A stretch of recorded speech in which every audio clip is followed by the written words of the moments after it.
Hi everyone, and welcome to my talk. I am Annalisa Valente. I'm head of product design at Encode, and today I'm going to talk to you about design system in the organization. So I'm going to share my screen. So you're going to all see my presentation. Okay.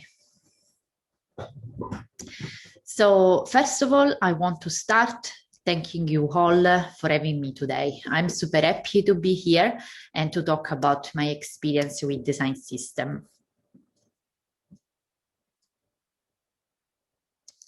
I want to start telling you a little bit about myself.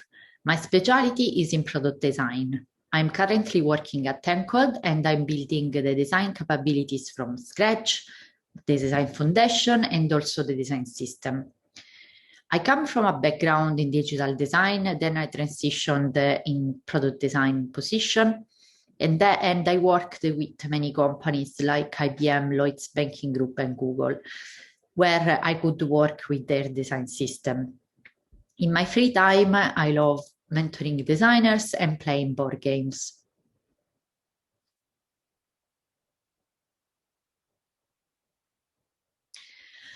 So just a little bit about the content that we are going to cover today.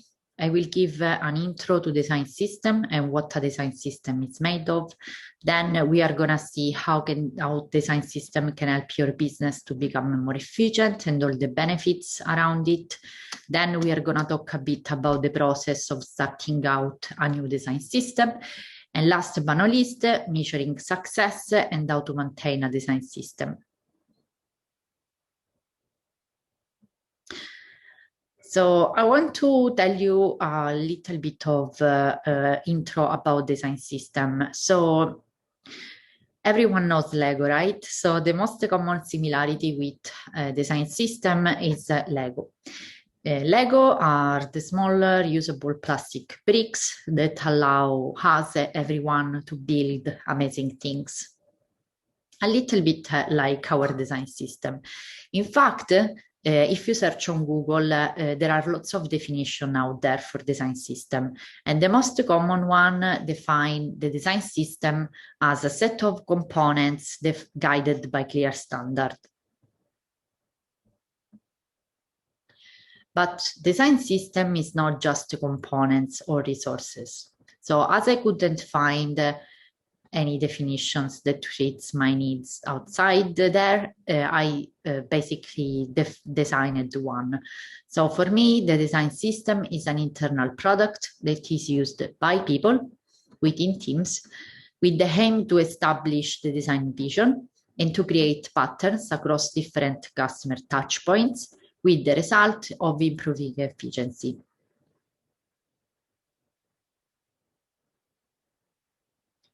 But what does efficiency mean? Efficiency means that instead of repeatedly building similar components from scratch, the design system enables designers and developers to reuse components and then to increase efficiency. Another good thing about using a design system is that you will end up with a better user experience for the end users. But the final goal is to focus not on working less, but on improving the workflow of our teams.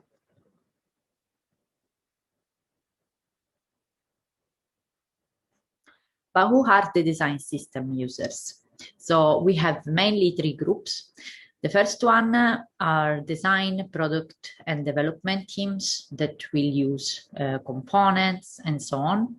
The second group is marketing and content team.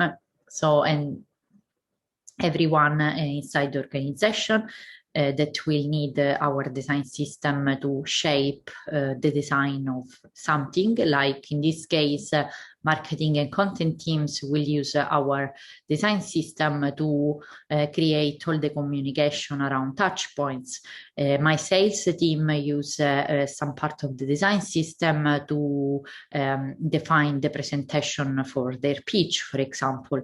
So everyone in the organization need to have access to the design system, and everyone can use it too. And the last but not least, we have the end users that will use our suites of products. So they will consume our components and patterns.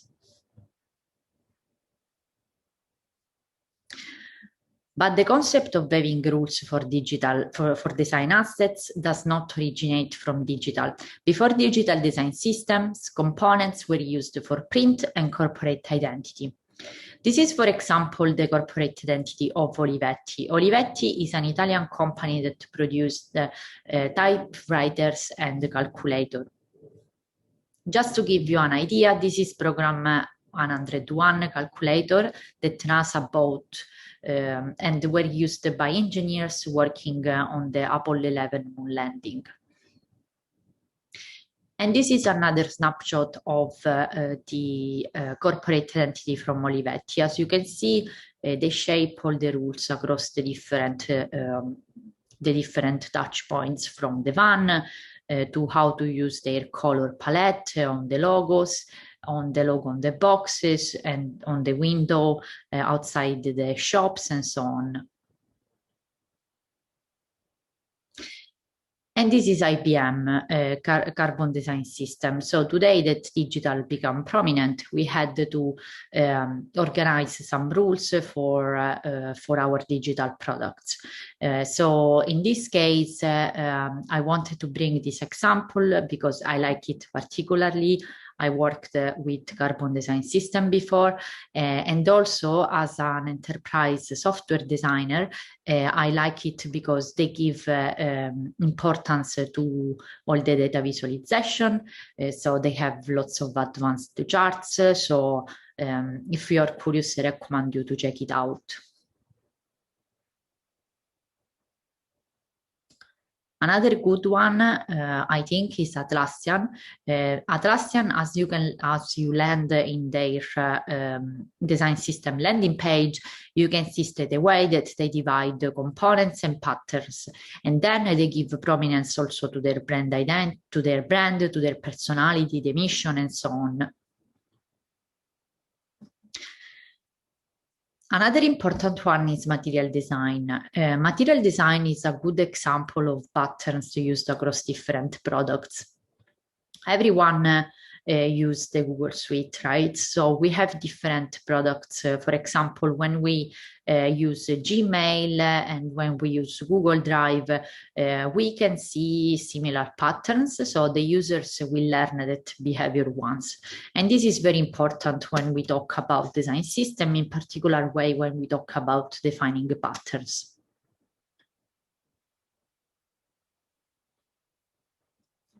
But when do you need a design system?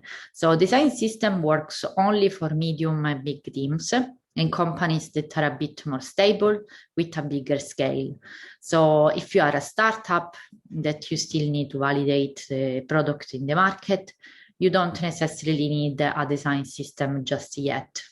Definitely, when you have an ecosystem of products and multiple teams that work on it, you will need to consider to have a design system. In this case, this is the ecosystem of Encode. So we have the configuration, the point of sales, the company website, the platform, and so on.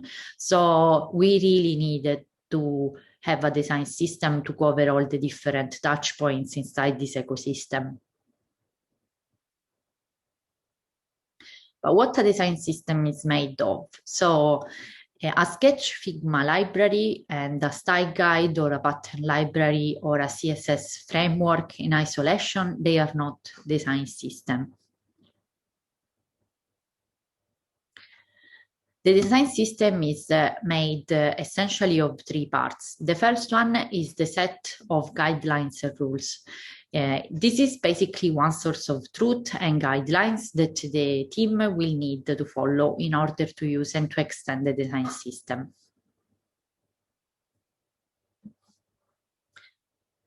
The second part is made of the resources and the components. So here you will have all the resources for developers, designers, marketing team, and so on. This can be, for example, HTML snippets, all the components, patterns, icons, and so on.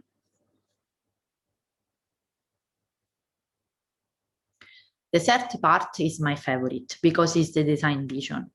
The design system is a tool that allows team to have the same design vision on where we see our product and our company shaping in the future. So we have to build a vision around our organizational culture to become the company that we want to become, and also to have a human impact.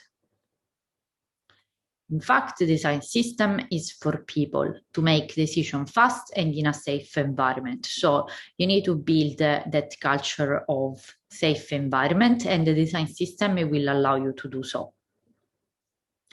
And the teams that design and develop the design system, they don't just design components, but they design all the rules in order for the design system to work today and to scale. So they basically become architects, and they have to orchestrate a big system. But let's touch a little bit the benefits. So let's see how the design system can help your business to become more efficient.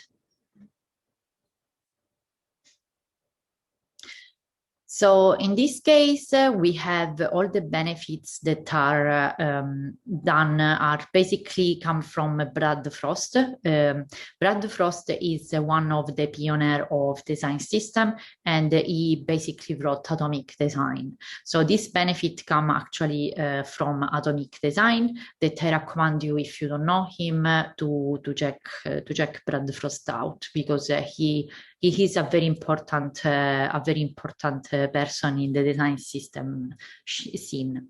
So the first one is to reduce the technical debt. So less spaghetti code, basically. The second one is you will get a faster production. So you will spend less time to design and to code common UI components, and more time building real features. Then you will get an high quality production. So teams can focus on iterating and improving rather than focusing on reinventing, so they can innovate more. You will reduce the QA effort, so you can centralize some QA tasks. The adoption of new technology will be faster, and the additional framework will become more manageable. The design system will become also a useful reference or an essential hub for design, dev, best practices. And then the design system will also encourage a design culture across the different parts of the organization, and will break silos. So summarizing, we will have less time spent to develop, design the same components, more time to focus on real user problems. And then ultimately, we will get a better user experience and an increment of user satisfaction. And as Alex, the VP of design at Airbnb says, there is an important truth, that is that you can't innovate on a product without first innovating the way on how you build them. So definitely the design system will enable this innovation across your organization.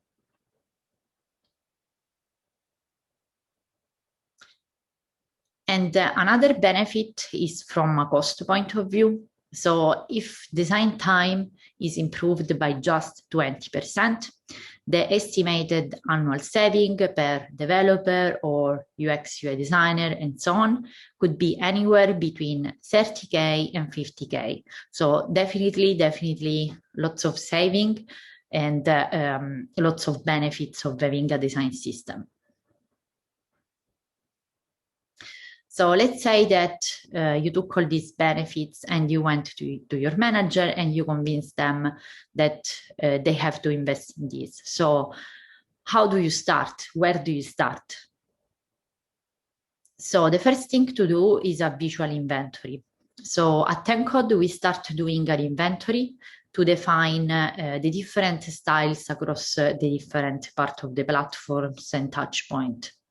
So we basically collected all the patterns, colors, textiles icons, and even grid system. We collected them all in a Miro board, and then we categorized them and we prioritized them. So we could understand the complexity and also the frictionless that we had in the different touch points. And this helped us also to sell it to the stakeholders, for example. So I recommend you that you do this with your developers, maybe also product manager can help, so they can also realize that you need a design system, but also this workshop, let's call it, will increase collaboration among the different teams.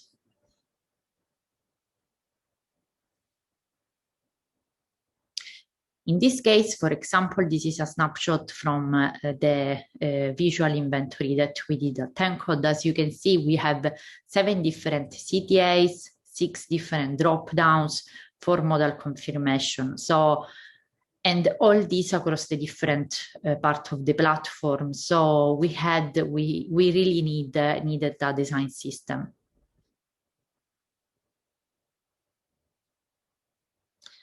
The second thing to do is to speak to your users to understand their needs. So you will need to do a qualitative research at the very beginning.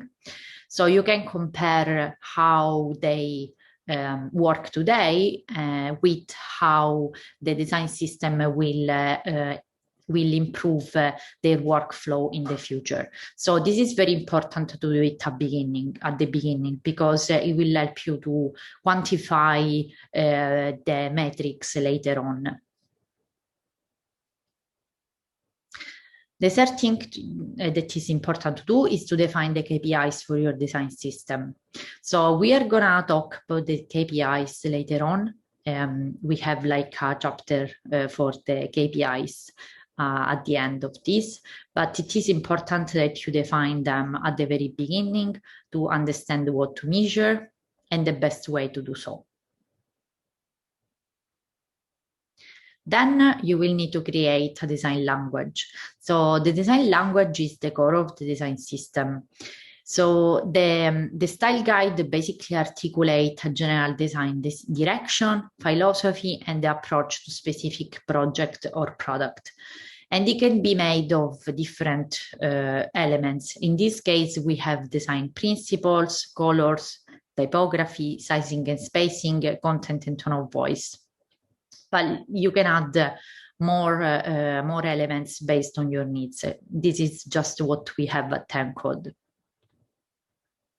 And this is a snapshot about the colors, the color palette. So when we built the color palette, we included in the conversation also the marketing team.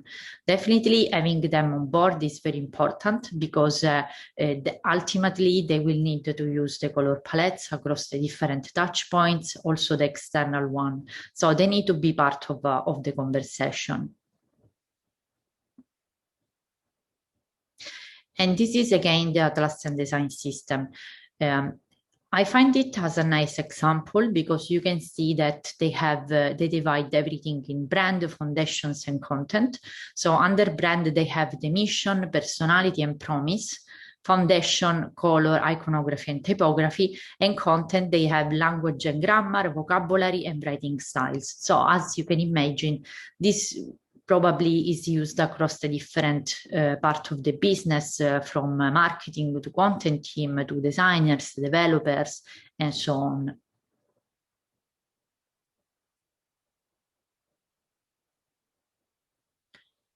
Another thing to do is to design a pattern library that is made of components and patterns. So the pattern library is often influenced by a style guide, and it is a collection of user interface design elements and components. This can include also living documentation like HTML snippets, and it is focused on user interface design. So usually the pattern libraries includes components like CTAs, search bar, images, hero elements, sliders, cards, navigation tables, and so on. And each of our components meet a specific interaction or UI need. And that's been specifically created to work together and to create a pattern. So as a starting point, I didn't create the pattern library from scratch, but I used one of the many existing library out there in Figma, and then I iterated as a foundation, and then I iterated on top of it. This helped me to save a huge amount of time. And then I tested the components internally based on my needs, and then based also on user feedback.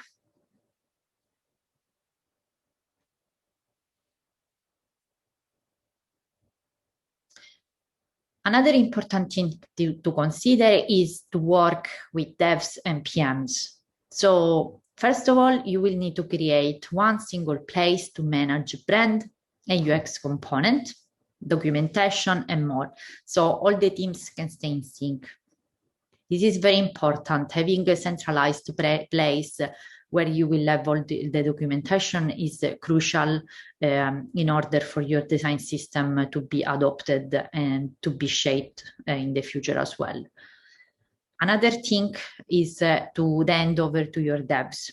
So in this case, you will provide them some specs like design tokens. If you are not familiar with the term, I recommend you to search it out. So I also recommend you to sit down with your devs remotely and to define the best way of to hand over to them. So you will work it out with them based on their needs. Really, it depends on it can vary based on the different teams. Then you will have a storybook that is mainly developed by the development team, but the storybook is a nice place, a nice thing to have, because it's a place where you have all your components and pattern in action, but also all the code.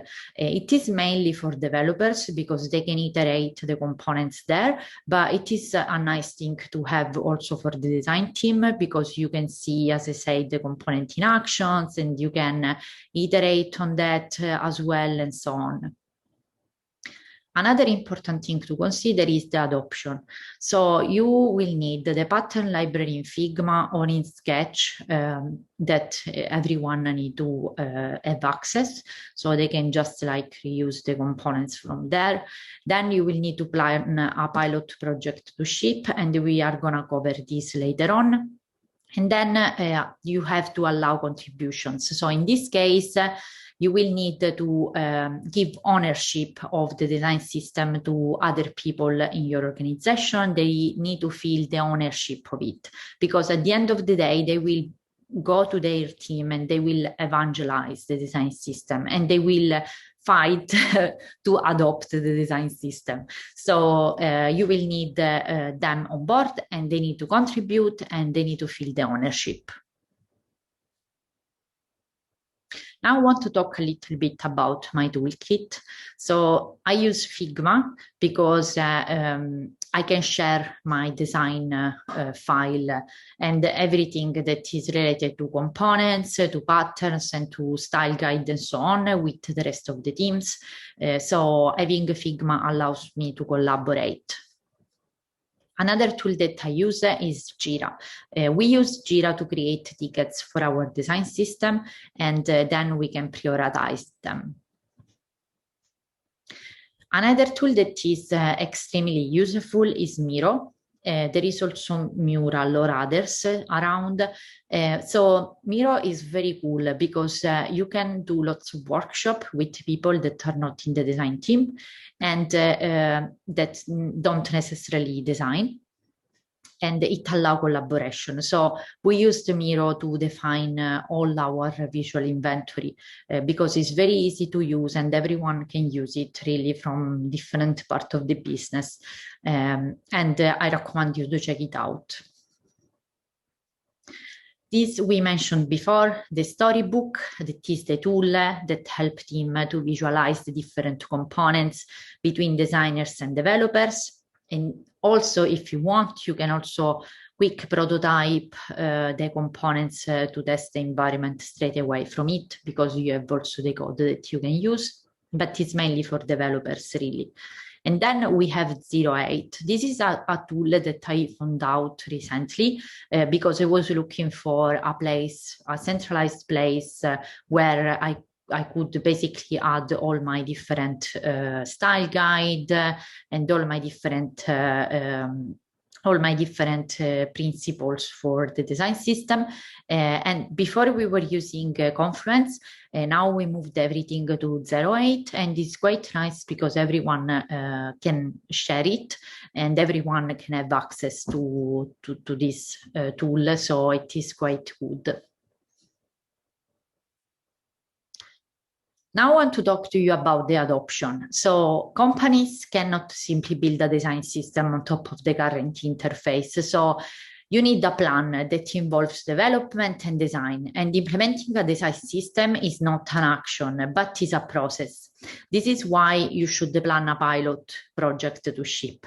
So how do you define these pilot projects? So you will need 3 different criteria.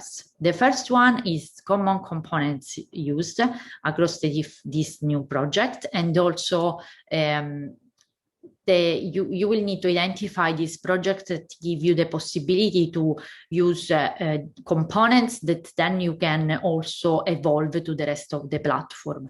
So it is very important that you identify the one that has the majority of the common component around. Then the feasibility. So you need a project that is feasible, better if it is not on a legacy code, so you can also, your developers can be faster. And then the product owner, the product manager need to be on board. So the product manager at the end will be the one that define the roadmap with you for the design system. So you need to have them on board to enhance the communication between your team and also development team. But the design system is a living document, so it will never be completed. And also doing a design system is an empirical process. So all the information, the pattern and the components that you do are made to be edited, extended, added or removed based on different factors. For example, the new findings, user testing, observation, experimentation, and so on. But you need to build it from the beginning in order to be scalable and successful in long term. For this reason, you have to measure success. So you need to define some metrics that allow you to define success also in long term. So some metrics that you can measure. So the first one is the metrics on reducing the cost, on iterating on design and development based on the initial research that you did. So at the beginning, we mentioned that you wanted to do the qualitative research to understand like how the workflow of your team members is right now. And then you will do this again when you ship the design system after 6 or a year time. So in this case, you can ask questions like, if you compare how you were working months ago and now with the design system, what do you think about it? And do you think that anything changed in your day-to-day job and so on? And they will give you all the information that you need. Some other metrics that are really important. First of all, the current UI coverage and adoption. So in this case, you can measure the global adoption. So the current global state of the adoption in general across the different platforms. The adoption week over week is another thing that you can measure. And then the component usage. So you can also see which component is used more compared to the others, and then track it as well as a metrics. The third thing is to sell the vision. So your design system is a foundation for all your design decisions. So this is the reason why you have to do retrospective to measure the team health. So sometimes when you have a team that build a design system often. Sometimes we hear from designers that they feel a bit frustrated because they feel that they can't innovate, or they are not creative because they just work on components and they reuse components. So you have to make sure that your team is happy, in particular way designers. And you can do this doing retrospective often to understand how they feel about the design system and so on. And if we were going to analyze the success in a year time, how does this success look like? So you did well if your design system product roadmap is strategically aligned with the rest of the business and with your OKRs. You did well if you have a detailed plan on what we want to achieve in the next year. You were successful if you will get more headcounts from your organization. And then if you have enough metric to quantify the success in order to iterate.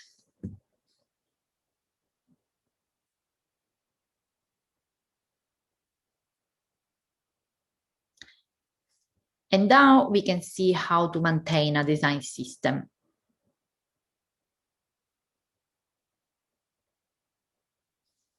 So how to establish team in order to scale the design system. So as I said, my experience in these two different roles, like at IBM, I was part of a guild.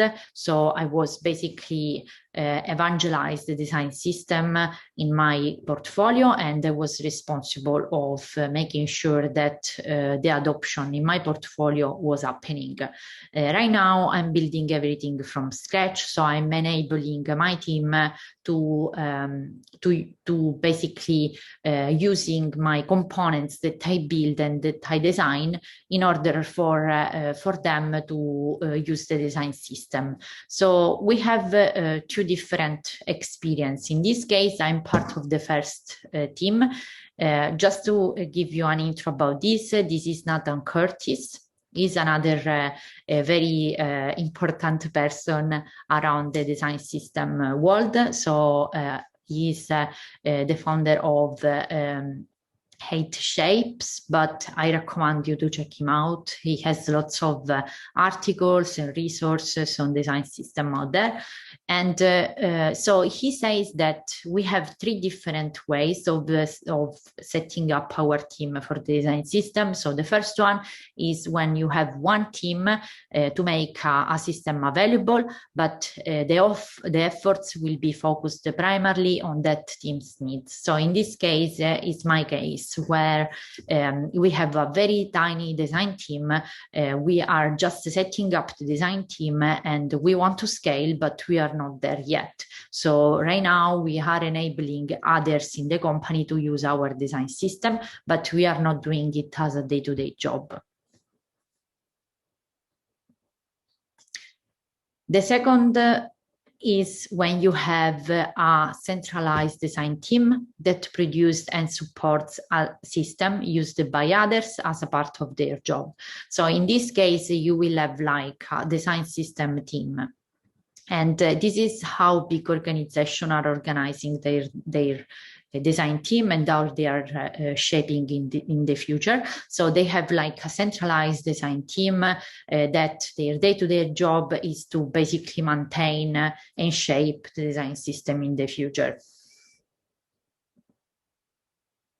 And the third team that I think is the best one is when you have designers from multiple products team that are guided that decide on the system together. So in this case, you will have guilds, you will have committee by design approach.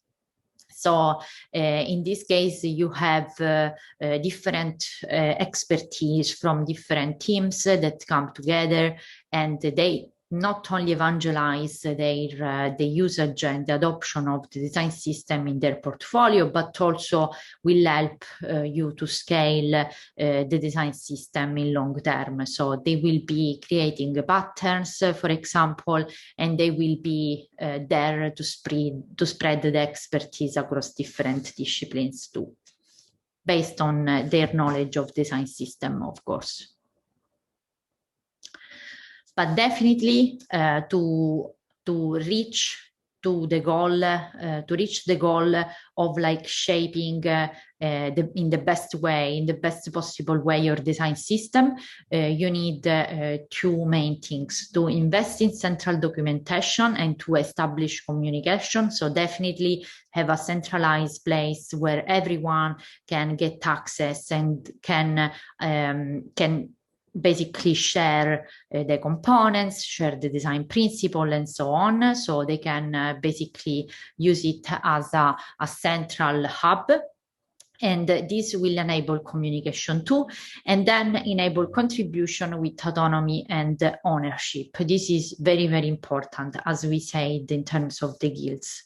So enable everyone to get ownership of the design system, and then they will get autonomy and they will contribute, and they feel that they own the design system too.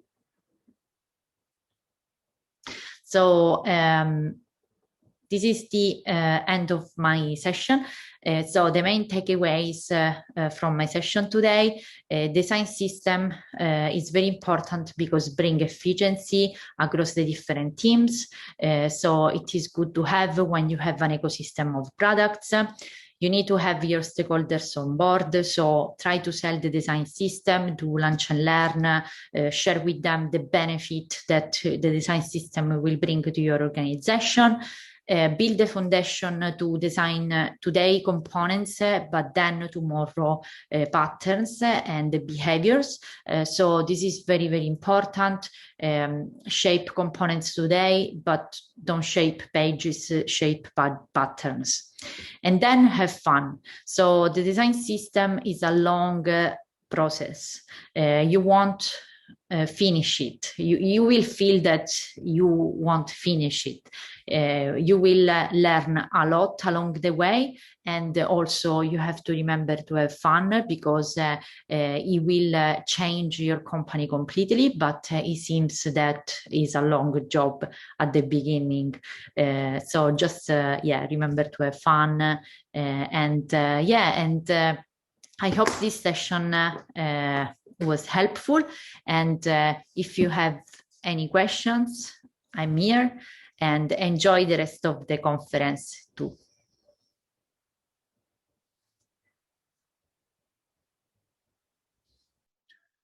Hello, Annalisa. Hello, how are you? Doing very well, and just absorbing some of the things that you just finished in your talk. Design systems, it used to be a little fancy word at least a couple of years back in the design industry, but right now I see that it's positively gaining some traction among mid-sized and smaller teams also, at least in their discussions, if not on the table. Okay, so I'm sure the audience, including me, have lots of questions for you. So, go ahead. To get started, I had a look at your work history, and it's quite fascinating, the kind of journey that you had. So I'm just curious to know, in context of design systems, how working for big organizations such as Google or IBM is different from working for relatively smaller organization. The way you plan and implement and channelize your energies around the design systems. So at IBM, I was part of a team that was not working daily on the design system. So I was not a centralized system team, but I was working on my portfolio, and then I was part of a guild that is the adoption guild at IBM. So you can basically, if you're part of the guild, you make sure that the adoption of the carbon design system happens in your portfolio, and then also you can influence how patterns are created, and if you need a specific pattern, you can see if someone else has the same need across different portfolio, and then you create patterns together, basically.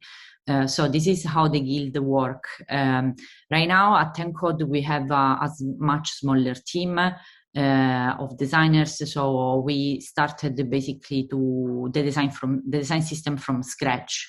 So it is a totally different experience, because here you have really to plan every activities up front. So first of all, you have to convince your stakeholders that the design system is the right thing to do. Then you have to plan different activities, having like everyone really on board from the different part of the organization. Okay, so at Encode, you just mentioned that you started from scratch. So how do you form the team that starts contributing to the design system, or whom you can fall back on for your question and work in progress, looking through scenes of how it is shaping up? So at Encode, when you plan the design system, you have different actors, let's say, different people that need to be involved in this conversation. First of all, as I said, all the stakeholders need to be on board. So you have to sell the design system, and there are different activities that you can do, like lunch and learn, for example, to convince them that listing all the benefits, why we should do that. Then we started doing like a visual inventory. So in that case, you have to have like developers, project managers, and so on. But the main people really that you need to involve are developers, PMs, content team, so all the people that are responsible of the communication. In our case, is the marketing and content team, that they basically shape all the communication across the different touch points. And they are building the design system with us too, in terms of tone of voice, personality of our brand, and so on. So they are really the key of the messaging of the design system too. So yeah, okay, these are the main. Yeah, I love the statement when you use visual inventory, because it gives me immediately how we used to plan for design inventory or our digital assets inventory or content inventory.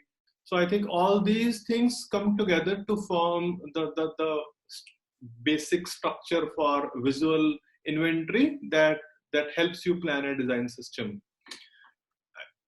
I also noticed that you talked about design standards, because these standards ultimately act as guidelines for design system. So how does a team that is not really well versed with the functioning of design systems begin standardizing their design processes around certain principles, so that they feel prepared enough to get started with the design system? So I think one important thing to consider is to have a place where you have all your communication. I mean, you have to enable communication, so you have to give them a centralized hub where they can find all the guidelines and all the things that they need in order to use assets, in order to use everything really from the design system. So the first thing to have is really a place, a wiki, where you can give them like guidelines, and the guidelines ultimately are created by them as well. So you have to create the guidelines with them, in particular way with we were talking before about the content team. So the content team in my case is really helping to shape the communication and how we want to communicate with our audience and our users. So they really help to create these guidelines on how we want to talk to the users. And these guidelines ultimately will be part of this centralized hub that you created, as well as other things like resources, like code snippets, like everything that you need, really, that different teams need. As we mentioned before during the presentation, a good example is Atlassian, where they have like everything really that they need for the different teams. And this is where we want to go, let's say, in terms of direction of our design system too. Yeah, so big organizations like Atlassian you mentioned, when they have multiple products, okay, so is there a concept of a master design system? Because then how do you have a single design system when you have multiple products for different segments or markets or geographies? Is there any internal structure that guides different teams within an organization for accessing the same unified reference design system? So usually you have one single place where everyone can access to general rules. So you have some, for example, for IBM, if you go on the IBM Carbon Design System, you see that there are generic rules that general rules that everyone need to follow in terms of like brand personality, in terms of like also like small components and patterns. But then each portfolio has their own design system that is more based on patterns that they use. And the patterns can be reused across different portfolios, but is specific for that portfolio too. So you have small sub design system, but they have to follow the same rules. But yeah, generally you have like a big umbrella where you have like the generic rules that goes across brand personality, communication, tone of voice, grammars, like colors, everything that need to be followed across the different teams and different portfolios. Yeah, and including the component libraries, because engineering definitely cross functions who are working on different products can really get challenging to keep them in sync with how this is being documented and shared publicly in a design system. Definitely. So okay, so at Encode, how do you think the documentation of design system begins, and how it keeps on evolving when you keep on adding new things in the design system? So for instance, do the people outside of the product, let's say folks in marketing, because you mentioned marketing in one of your slides, do they also contribute to the design systems if they have anything new to add or anything to update in terms of voice or branding touch points?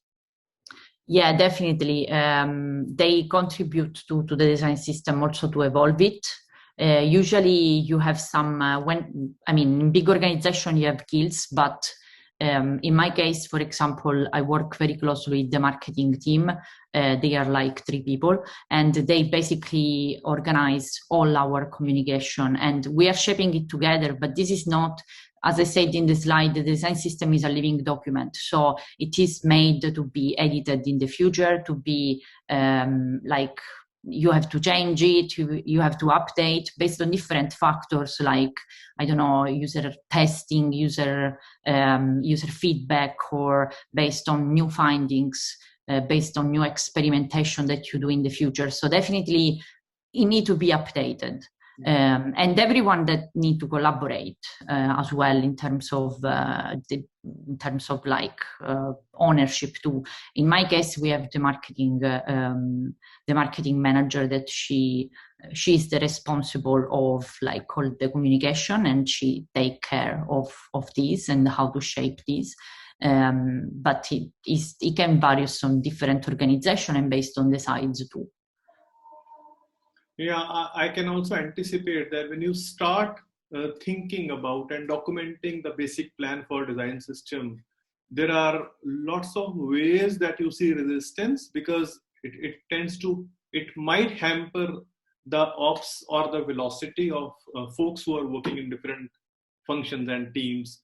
So can you give a quick tip, 1 or 2 tips on how to anticipate and be prepared for that resistance?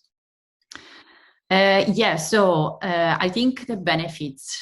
So the thing of the design system is that at the beginning you think that you need lots of time to do things.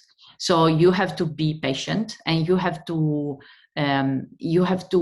have the benefit always listed for the stakeholders. So the stakeholders need to buy the design system, and they need to invest in the design system. So you need the time to shape your design system. So it's a journey really that your organization need to embrace in terms of really design direction.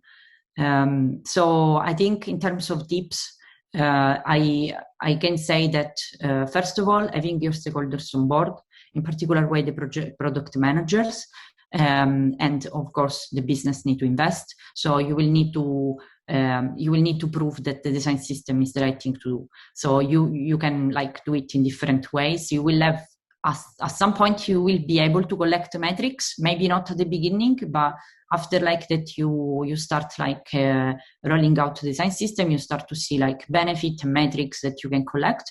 And then when your business give you more headcount, your organization give you more headcount and say, yeah, we need more people because we want to invest in this, definitely is like a good thing, and it means that you won your business, you won, and that you can shape and you can make your design system happens. But definitely there are different metrics that you can track in order to make sure that your organization is also happy, and they will see it by themselves when. I had all my stakeholders when I did the visual inventory. So they saw that we had like 10 different CTAs.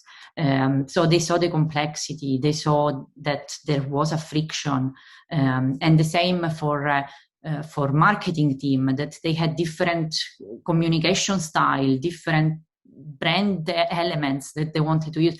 And now they are talking about design system, and this is like really a success, because they say, oh no, we have to go to follow the guidelines in the design system. So it is a success when this happens. So definitely they will see the benefit in the future. Yeah, that's certainly a win if the stakeholders think it that way. And you answered one of my questions that I had in my mind about the metrics. For how can you define some metrics that your stakeholders understand, because fairly so that they need to see in their dashboards also for how it contributes to the business goals little more clearly than how we anticipate and look at the metrics from a design perspective, right? And so we are just running out of time, I think, in context of some of the interesting talks that are in queue. Thank you so much for your time, and I'm sure the audience might have more questions. They love to reach out to you. And I'll conclude this conversation with one of the statements that caught my eye in your slide, that central documentation and established communication. That's underlines the importance of documentation of design systems for a shared reference and shared understanding of why teams come together and contribute to make it a success for everybody in the organization. So thanks again, and stay tuned because we have some really interesting sessions coming up. Thank you. Thank you for having me. And thank you. Bye-bye. Bye, Annalisa. Bye.